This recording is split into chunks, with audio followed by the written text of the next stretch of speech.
Oke, kembali lagi di forum Timnas.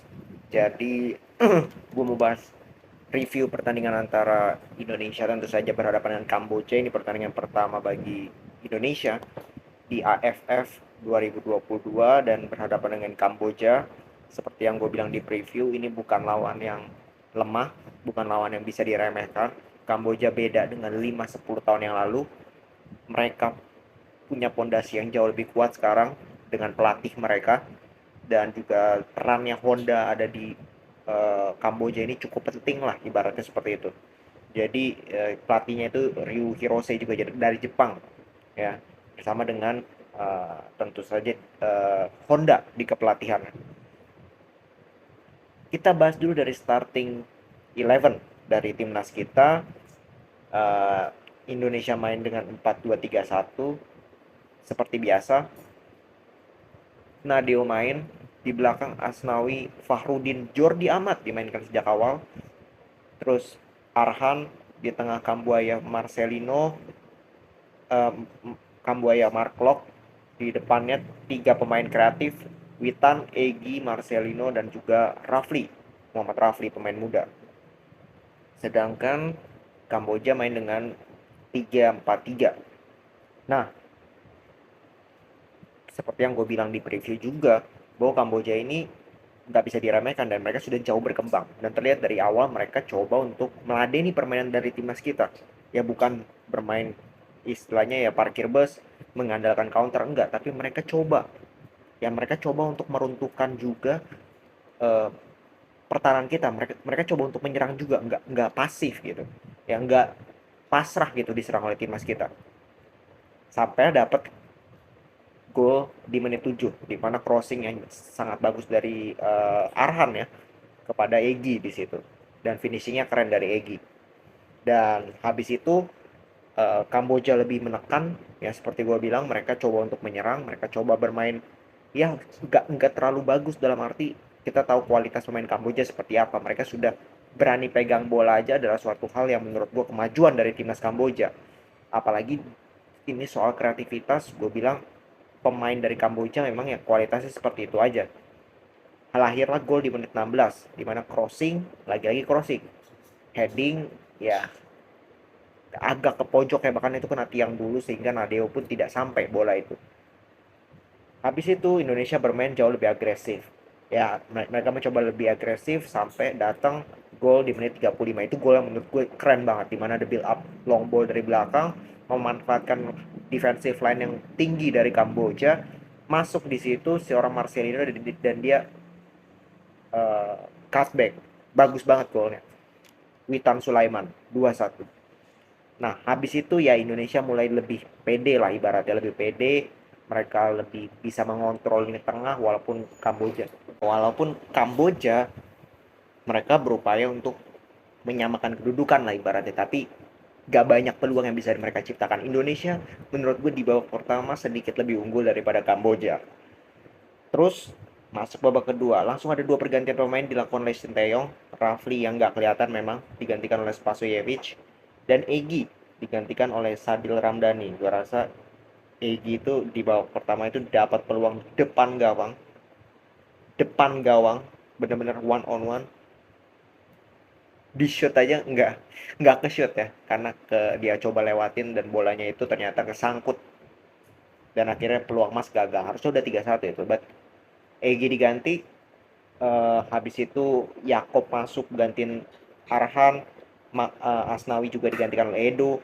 Ini mungkin lebih ke apa ya, kalau gue bilang, kalau gue lihat soal kebugaran ya, pemain-pemain yang tadi gue bilang itu Rafli, Egi, Edo, Asnawi, Arhan itu secara kondisi fisik itu nggak prima gitu. Karena apa? Karena mereka, jangan lupa, 2 bulan kalau nggak salah mereka stop, tidak bermain sepak bola profesional lagi karena ada kasusnya kemarin, Kanjuruhan. Itu yang membuat mereka tidak bisa fit lagi nih ke dalam permainan ya, sebagian besar dari skuad kita. Nah, di babak kedua di awal-awal memang kelihatan Kamboja lebih ngotot, permainan lebih ngotot daripada kita untuk bisa mencetak gol. Tapi kembali lagi kualitas dari pemain Kamboja ya segitu-segitu aja, sehingga ujung-ujungnya adalah final passnya salah. Entah bola itu hilang, ya entah salah passing, itu yang dilakukan oleh Kamboja. Kita lebih memainkan bola yang reaktif, ya kita tunggu mereka, kita serang lewat counter attack cepat karena kita punya pemain yang sangat cepat dan lebih banyak peluang di babak kedua menurut gue dibandingkan babak pertama. Ada shot dari Sadil yang tipis sekali bisa di save, terus ada peluang counter attack di awal-awal oleh Witan depan gawang one on one, nggak bisa jadi gol juga. Terus ada peluang dari Edo, bahkan ada peluang dari Spaso setengah peluang, terus ada peluang juga dari Marcelino. Jadi cukup banyak gitu, cukup banyak peluang yang didapatkan oleh pemain kita di babak kedua, terutama lewat counter. Tapi yang menjadi permasalahan dari timnas kita di pertandingan ini menurut gue adalah efektivitas. Ya, gue berkali-kali bilang bahwa efektivitas itu adalah kunci pertama lu ingin meraih kemenangan. Dan jangan sampai timnas kita tidak memiliki efektivitas. Karena itu akan sangat beresiko. Ketika lawan nanti Filipina, lawan Thailand, itu akan terlihat bahwa efektivitas itu penting. Contoh di pertandingan kali ini kita dapat 18 shots, 7 on target, 8 off target. Tapi hanya 2 gol yang bisa diceritakan dari 7 shots on target yang dilesakan oleh timnas kita. Itu belum termasuk 2 peluang dari Egy dan Witan depan gawang. Itu nggak termasuk on target. Jadi, ya gue sangat sayangkan bahwa efektivitas dari Indonesia masih bermasalah di sini. Tapi, that's okay. Itulah laga pertama. Laga pertama itu selalu sulit.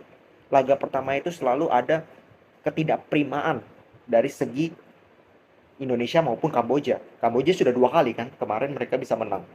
Ini pertandingan pertama. Kalau Indonesia kan baru pertama kali. Dan ya harus diingat pemainnya tidak main 2 bulan. Kembali lagi bermain setelah 2 bulan.